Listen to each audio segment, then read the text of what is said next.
Hey guys, this is Mark from Cardboard Vault here, and we are here to talk about Eye for an Eye, a new game from Darwin Games. I'm here with Ben and Shay. Hi guys. Hi. Thanks for joining me today. And so this is the game.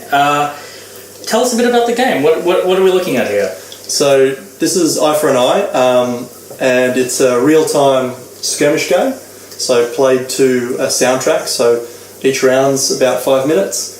And you don't wait for your turn. Everyone sort of plays at the same time. The goal of the game is you're represented by an Oculite Chief. And these guys are gorgeous, by the way. I really love these figures. So Bob Ollie sculpted all our figures. Oh, that's awesome. Yeah, he does a great job. Yep. And so the idea is that you're a tribe chief in the arena going in to defend your tribe's honour, to solve a dispute that may have occurred. And in the past they've done that by going to war, like unfortunately generally happens. But after these massive drums of war that happen, they all sort of like, hang on, this is crazy, we need a better way to do it. So they go into the arena, they settle the dispute, and it's done and ruled in favour of the winner. So tell me about the main mechanic of the game. Okay, did you want to... So basically, everyone is rolling for themselves. It's, as Ben said, it's in real time, so there are no turns, you are rolling. All your options are on the dice, basically. So as you roll, you can choose to attack, you can choose to move, you can defend, heal, and then there's some special abilities as well. So everything comes from your dice. You roll, select what you might want to do, and then place it on your board. Whatever you don't want to keep, you re-roll, and you just keep going until you get the moves or actions you want. And that's basically it. Yeah. Once you've got a certain amount of things, you can call that action to resolve it out loud. Mm-hmm. So if you wanted to move, you might decide to have 2 movement there, and you would go movement 2, and then you can move your character 2 spaces. It's really simple. Yeah. But I suppose the delicacies of it is, when do you trigger those actions? You need to be paying attention to what everyone else is doing at the same time. Do you build up your attacks, but then you're vulnerable for when someone comes in behind you or something like that? So yeah, just the speed of your decision making is crucial. That's really cool, and I like that it's a combat arena, and so it's all thematically tied in to exactly what you're doing in the game. You're frantically rolling dice as quick as possible in an attempt to outwit the other person. Yeah, that's right. Which I find really cool. These figures I'm really fascinated by. They're gorgeous. Who designed them? So normally when we get the figures done, we do some sketches and then send those sketches off to Bob Ollie over in the UK, who then puts his spin on it and creates the figures. So these are all the figures that we had done for Dawn, which was our first game, and then we've got a bunch of figures here that he's also done for Arena, which are a bit chunkier, a bit more dynamic, for Eye for an Eye. So yeah, he does an excellent job bringing to life what's in your head. Yeah, because when you come up with a concept and you've had that concept for 10-15 years, it's sort of pretty ingrained in there, and for someone to just go, ooh, here's what this is, can be quite challenging. So the fact that he's been able to just go and knock these out of the park every single time, it's like he just pulled them straight out of my head. And this has been like a 10-15 year thing for you, right? Yeah, the world started off, it would be probably close to 15 years ago now that you've got the first idea, and it's just grown from there. And the Oculite universe, it's a whole expansive universe you plotted out. Tell us a bit more about the world these guys live in. So the world that they live in is not unlike our own, but with an alien twist. So it's set on another world in which this world spins slower than our world. So we have a night and day cycle of 24-hour days. Their day-night cycle is very different. So it's light for a long period of time and then dark for a long period of time. So obviously when it's dark for a long period of time, it gets very cold. So they've traditionally had to gather sun gems, which are little gems that capture UV light and heat, which they can then take back to their home caves and heat themselves. The game design that we've sort of gone with follows the evolution of these characters throughout their civilization and their history. So they start off in the first game, Dawn, being very small family-based tribes. of five characters, and then they sort of go through all these other games that we've designed that we'll release over the next few years until we get to just after the Drums of War, which is where this is set. So civilization's been developed. They've expanded across Crepusculum, their home world, and they've decided that peace is better than war, and so they're living in an uneasy peace where they use the arena to settle their differences. Yeah, and some different tribes find this more advantageous than others. Yeah. So yeah, it's we've tried to develop a really rich narrative. There's a whole backstory that goes with it. A little boy in country Victoria, Darwin, discovers them after a lightning storm where a lightning bolt hits this particular piece of wood and burns this hole that they can see through into this other world. So it's like a window. That's really cool. And these guys are gorgeous. Who did the artwork for you? So the artwork for original game, I've traditionally done all of that. Yeah. But as the industry changes, and I can try as hard as I like, I can't catch up. And your first Kickstarter was in 14, right? 2012. 13? 2013, I think. Oh, the very first one was 12. The very first, and then, that's wow. true, because we did two. That's right.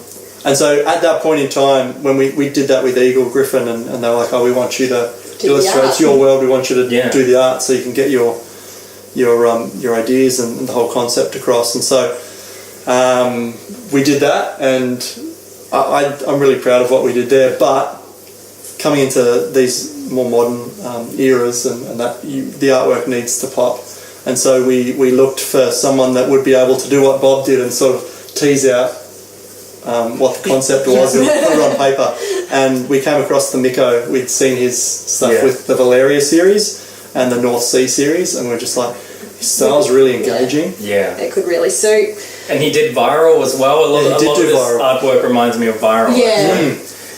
I find it really cute and adorable. It was great. Like, we just did one of those Hail Mary emails, you're interested in doing this, and he's like, these are pretty cool creatures, I'd love to draw them for you. Sent us a sketch back within 24 hours and said, and we went, wow, that's it. This guy's going to illustrate our work. That's really cool. Yeah.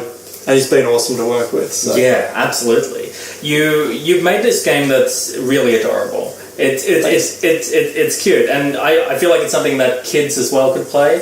Now you're both primary school teachers in your day job, right? Yeah. Correct. And Ben, in the past you've said you want to make games that you can pass on to your kids and you can have them play with you. Tell me about how that influenced your design choices. I think like for my childhood and certainly our life now, board games are a really lovely period of time where you can engage with your family and you're not just sitting there looking at the screen, everyone's sort of looking at one way, and you can have a discussion and enjoy that time together and value it. And so I think making a game that's accessible to a wide range of audiences, so that when someone buys this, they can sit down and they can play it with their family. It's not a game where this is a bit too tricky for you guys to play.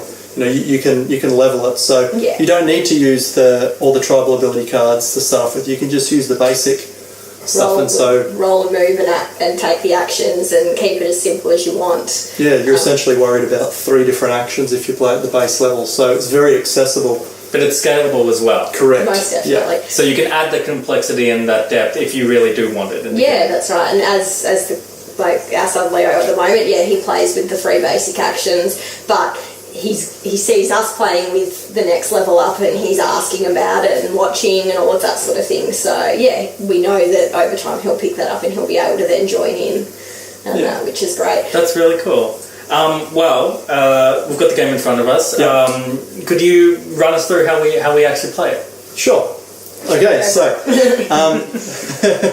so you start off with a player board, and that player board's got a couple of different options there.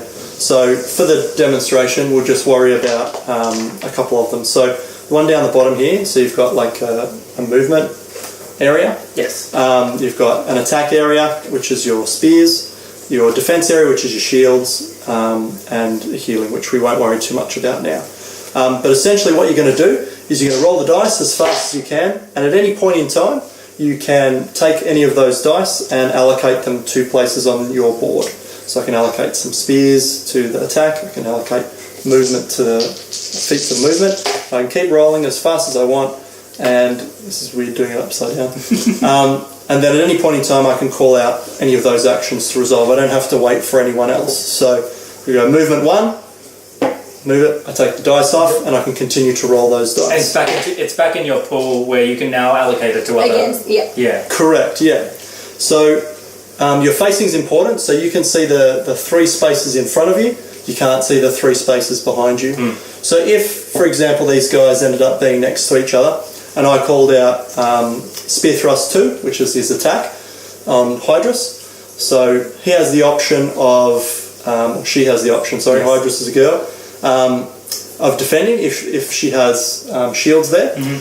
And she would just call that out, parry 2 or whatever it is. Yeah. But if she doesn't have that, she has to take the damage, and so she would take these piles would be on here, they're your health. Yep.